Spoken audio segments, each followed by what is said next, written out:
Do. Look how magic that is. It's good to have a good friend around.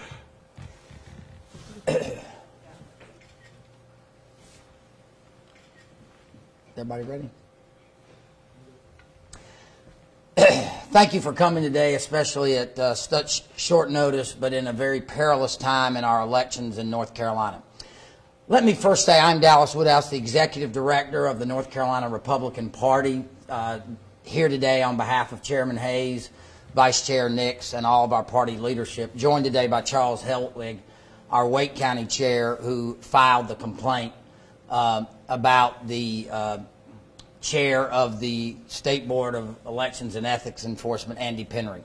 Before we get to that, on behalf of the North Carolina Republican Party, I want to take just a moment to send our best wishes and condolences to the family of George H.W. Bush. Truly a great man, one of our great presidents, but just a great human being, a great father, a great grandfather, a great leader in our time. And if you would allow me just to share a personal story.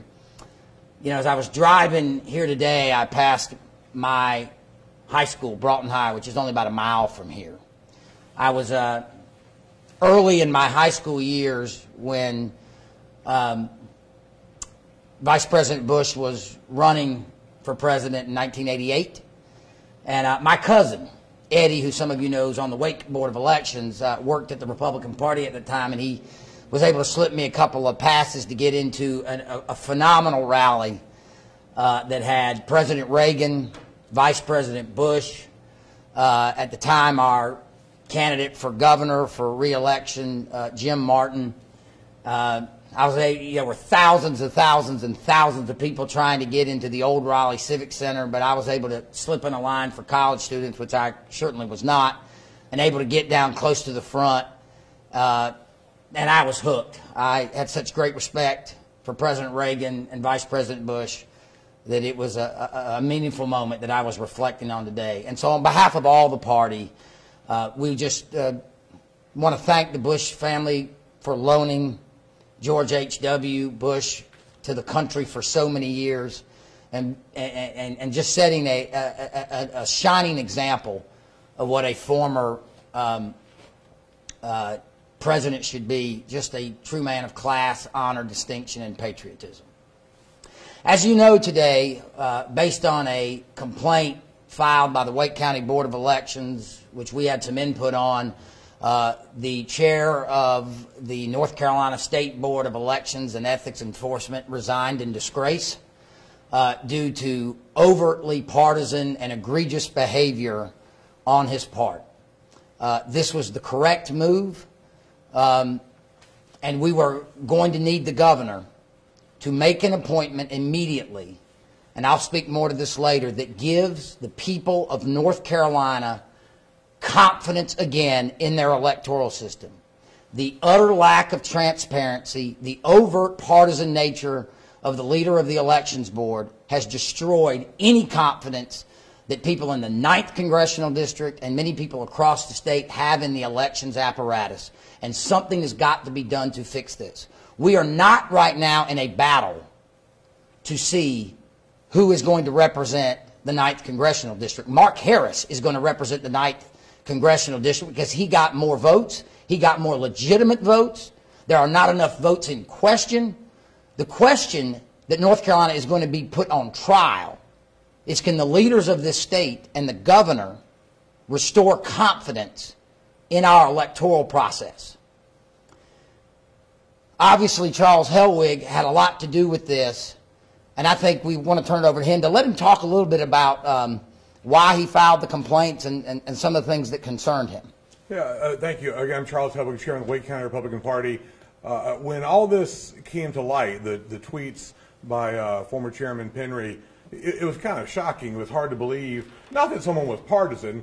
Obviously, the parties pick their different members of the board. I have submitted names that were end up being on the Wake County Board of Elections. However, if one of the Republican members of the Wake County Board of Elections said or did anything like what former Chairman Penry did, I would step in and take action. And it was shocking. And I talked to some reporters, and the story was kind of breaking And even the impartial or maybe even liberal-leaning media were shocked at what he was putting out there. And I think that was kind of the turning point for me. And to Dallas's point, it really tears away our faith in this process. The Board of Elections, even though appointed by different parties, they have a dual role of enforcing the laws and making sure it's fair for everyone. And I think that's what was it tears away our confidence in the system. I think it's important to note that while the parties nominate these folks, they have legal obligations to perform the law as it is, and they are legally obligated not to soil the process and destroy confidence. And I point to you that the North Carolina Republican Party sent a letter to the Board of Elections in the last couple of months supporting the removal of one of our appointees off the Haywood County Board of Elections because we thought she had displayed unruly and overly partisan behavior. And we did that is because the right thing to do. Now, here's one thing that Chairman Penry must do, or former Chairman Penry must do. It is reported by the media that his attorney stated that he had a First Amendment and constitutional right to make those comments. He, of course, does not have the right to be chair of the Board of Elections, and he is not. That needs to be retracted, because if that was the position of local boards of elections, of 300 or 400 members of local boards of elections and other members of the state board, that they were free to say anything they want about politics, our system as it is operated in North Carolina for generations is destroyed. And confidence in our election system can never be put back together. Number two, this is on the governor now to clean this mess up. The governor must immediately appoint somebody that both sides of the aisle can have utter confidence in to manage the process of certifying the 9th congressional race and other elections that are in question. It cannot be somebody that is currently on the board that has operated in a grossly untransparent way. The idea that they have not certified Mark Harris the winner and not told people why and not had public evidence and not said exactly how many votes were in question is deplorable, and it is unacceptable in any election system. Go back and look at Broward County in the Florida Senate and governor's race. They were excoriated out there because they did not act transparently and announce how many votes were outstanding, how many votes were left to be cast. They did not operate in a transparent and open way, and this Board of Election, led by the Democrat majority, has acted that way. We need a senior statesman of North Carolina that both sides can have confidence in. Somebody who has worked in the system, that can come in on a short-term basis until a new elections board is seated, that can manage this process, that everybody can have confidence in.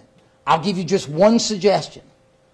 Former Democrat Chief Justice Burley Mitchell. That is somebody that we were in support of taking over the unaffiliate role on the Board of Elections. He is a Democrat. He has been a long, loyal Democrat, but he is a man of honor, and that is somebody that could help lead us through this situation. There is none of the Democrats that are on this board now that can be entrusted to do that for a matter of how they have already operated and how they have performed with an utter lack of transparency. We cannot have a duly constituted election with a clear winner held up over rumor and innuendo and the public not know it. That is a way to destroy confidence that the electorate has in any person that is the winner, and quite frankly, it has a depressing fact on future voting. Charles, you want to add into that? No, I think back to the search of confidence, the outrageous, over-the-top, hyper-partisan, I mean, nasty and juvenile. You all here, I think, have probably read through some of those tweets. It was over the top. And the fact that I don't think his stuff even started, go back and look, until after he became appointed chairman even. That just goes to the discretion that was lacking completely, and that was allowed to happen by the governor. It's an outrage. I mean, how can we have confidence in the people who will oversee our elections worried about what's happening right now with that going on. So that's why I was kind of inspired or shocked to the point I had to step up and do something. And I appreciate the Dallas and State Party helping make this happen, because we couldn't go on with that sort of thing happening in what should be an above reproach office. Now, thank you, Charles. Let me clearly state the position of the North Carolina Republican Party. Our longstanding position is that every single legal vote should be counted, and irregularities in the voting system, up to and including fraud, should be fully prosecuted to the fullest extent of the law. If somebody anywhere performs voter fraud, they should go to jail. But let's be clear. There has been no allegation of vote tampering, vote changing, or fraud. The Democrats have filed 6 affidavits. 4 were complete hearsay and rumor. 2 of them dealt with the mishandling of absentee mail-in ballots. That is impossible. It is impossible because those 2 people, and if you give me a minute, I'll pull their names up, but those 2 people who filed those affidavits voted in person.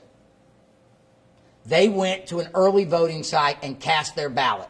Therefore, the only ballot that they have under the law is the one that they cast in person. Those affidavits are at a minimum grossly misleading and untrue, and depending on how you define it, perhaps perjurous. We obviously support any investigation into any irregularities, whatever they may be. Of course, they have not been made public. That does not prevent the certification of this race.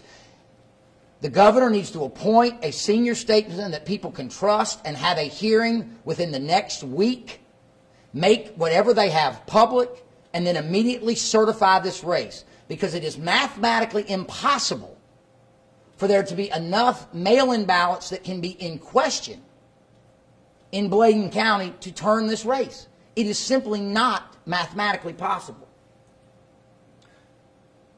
In fact, to date, there has not actually been any public evidence that illegal conduct took place.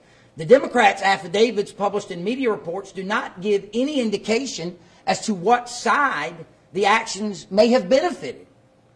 And based on the Democrats' past actions in Bladen County, these activities could easily be attributed to Democrats if they happen.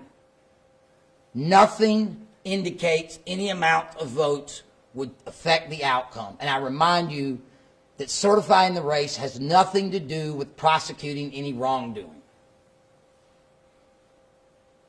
They provided no information to the public or the media. They refused to discuss this race in public or with the media, doing all their work behind closed session. I want to know what they're hiding. And are they hiding that they have nothing? By statute, election protests must be filed within 2 business days after the canvass. There were no protests filed within this time frame. We are pleased by the court's ruling in our favor, extending the current State Board of Elections until December 12th.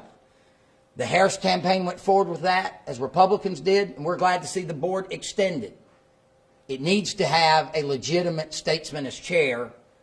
It's unfortunate we had to take this step, but the ruling shows the board will have to perform its duty and certify the election in a quick manner. And that's exactly what the voters of this district and this state deserve. The secrecy around this process is troubling and unacceptable. Refusing to certify an election without an election protest simply on the suspicions of one board member, without a recount being filed or a protest simply on rumors, is not acceptable, and it has never been the standard in North Carolina. It is not a moving of the goalpost. It is picking up and putting the goalposts on a train and moving them out of the country where we can't find them. This madness must stop. And Governor Cooper has the responsibility on him. They need to certify this race by Friday of next week. We will take your questions. All right, so I'll start. First to Chairman Penry. I guess twofold. These tweets have been up for a fairly long time. This isn't a spree that came out of nowhere. At what point did you become aware of the string of tweets? And also mentioned in your complaint, he did take shots at Bernie Sanders and Hillary Clinton, who obviously were the two Democratic presidential candidates. To be clear, those are inappropriate too. Yeah. So your concern was just any partisan positions he was taking, regardless of what side it was on? And our concern would be that this board took action to remove one of our members for far less, and we supported it. The chairman of the Board of Elections should be the shining example of how to do this, and his behavior was disgraceful. At what point did you guys realize Chairman Penry's string of tweets?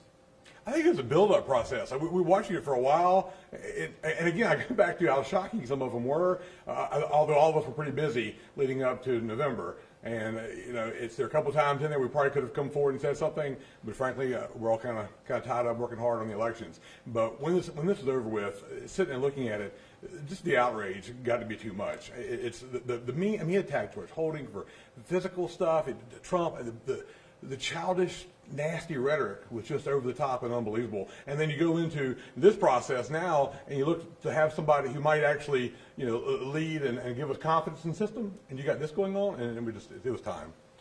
I mean, that's right. I think you cannot remove his horrendous example and behavior.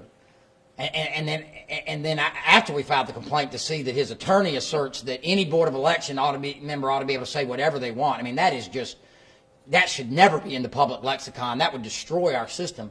That complaint cannot be separated from the lack of transparent and open behavior that any Board of Elections, whether it's run by Democrats or Republicans, should be expected to uphold. I also, just to answer your question, I mentioned partisanship earlier. I'm a county party chair. I'm a partisan hack. My duty is to protect our Republicans and speak on their behalf. When he became chairman of the Board of Elections, no matter how partisan he may have been, he had a duty to act in a way that was at least let us all see was fair, neutral. Maybe he had his own personal opinions, that's fine. When you do the things he did and say the things he said publicly, that just rips away our confidence in the system. And by the way, it flatly violates the rules of the North Carolina Board of Elections for board members. I mean, they have it in there. They are trained that you cannot do these things. You cannot post on Facebook. You cannot attend rallies. There are all kinds, we have to run our board members through social media checks to make sure that they, even in their previous days, have not said things that were so overtly partisan to cast doubt. We want Republicans to win fair and square because we think our ideas are better. We take the seriousness of the election process and the confidence in people's system, tremendously. And I would also say that he disparaged the voter ID amendment while it was on the ballot going into an election. George Holding, while he could have happened to see over a close election on the voter ID, which it wasn't, or a close idea, a close count in the George Holding race, which quite frankly we expected, but we didn't have. So, just the whole thing has just been an abomination. There are some who read the statutes that improprieties, regardless if there are enough ballots to overturn an election result, within itself could trigger a new process per se. How do you guys read First of all, we would disagree with that wholly. That would mean any time somebody violated the 50-foot buffer zone, anytime somebody had their neighbor take their absentee ballot to the mailbox, you could overturn an election. That would also grossly violate the Voting Rights Act, because what you would be doing is, let's remember the two things that the Democrats are aiming towards are going to do. One is 286,000 people voted in this election. A special election in the cold of winter when nothing else is on the ballot might get 20,000, might get 25,000. It would disenfranchise well over 200 to 250,000 voters. Remember, the Democrats' position on voter ID is that it makes it more difficult. You can't do anything to make it more difficult to vote. Well, to throw out a couple of 100,000 legitimate votes and tell those people they have to come out and do it again, nothing could be more disenfranchising. And number two, if they go and, find 3 or 4 people that, may have put the stamp in the wrong place or may have mishandled a ballot and try to overturn an election and have a new election, 750,000 people would not be represented in the United States Congress. 750,000 people face not being represented in Congress due to the gross incompetence of the Democrat majority on the Board of Elections. That is a serious matter. So your interpretation of the statute, just to be clear, is that it only would come into effect if there are enough questionable votes to overturn the election results? We believe the statute requires that. That has been the custom and tradition for years. It is the only common sense thing that, people are not perfect. Elections will never be perfect. If the standard is we can overturn any election we don't like because somebody somewhere may have done something bad, then we'll never have another election. We'll never elect another person. No election would survive that. And that has never been the standard in North Carolina, and it certainly is a violation of the Voting Rights Act. Thank you guys very much for coming on a wet, soggy night. This is obviously something very serious, and we do hope in the end the governor appoints a seasoned, well-respected, somebody with judicial connections, somebody that can oversee this process for the next few weeks, get this race certified, and make whatever recommendations need to be done to investigate if there is wrongdoing, if people have violated rules, if they violated laws, and have them prosecuted. But today we have seen nothing of that. Thank you.